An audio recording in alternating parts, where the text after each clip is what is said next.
Welcome back to another video. In this video, we will be discussing the different types of creditable service. We will be starting with creditable civilian service and what that can consist of.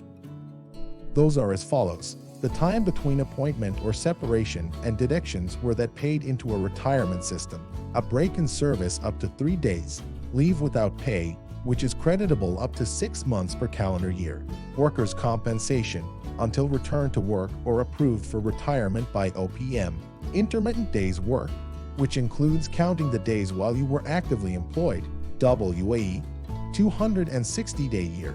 Now we are going to go over FERS, credit for part-time service. Keep in mind that FERS, part-time service, is computed through 5 steps.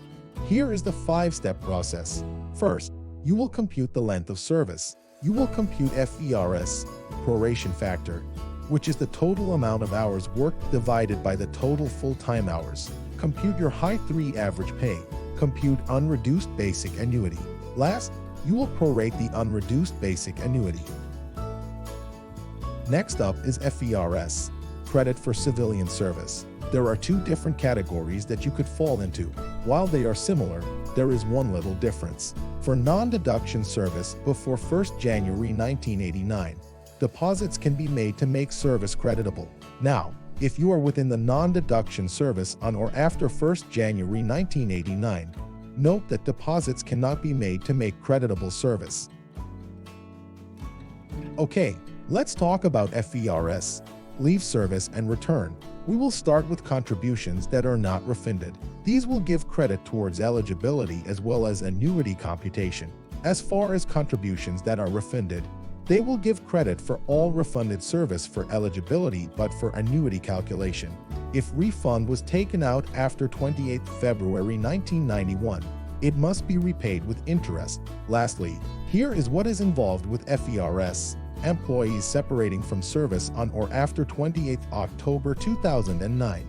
If a redeposit is made, it will give credit for eligibility as well as annuity computation. If no redeposit is made, then it will give credit for eligibility but none for annuity computation. Last up is FERS, military service credit. For receiving active military service, military retirement pay must be waived to make the deposit, as well as being waived at retirement. For military service before 1st January 1957, no deposit is required, and you will receive credit for eligibility as well as annuity computation. For military service after 31st December 1956, if a deposit is made, it will give you eligibility and annuity computation. If no deposit is made, then you will receive no credit for eligibility or annuity computation.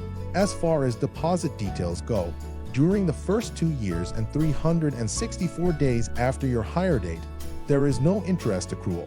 If in 3 years or later, after your hire date. As always, thank you again for joining me for this video, as well as all of your service to this wonderful country. For more information, or to better understand what your retirement plan could look like, take the questionnaire linked in the video description.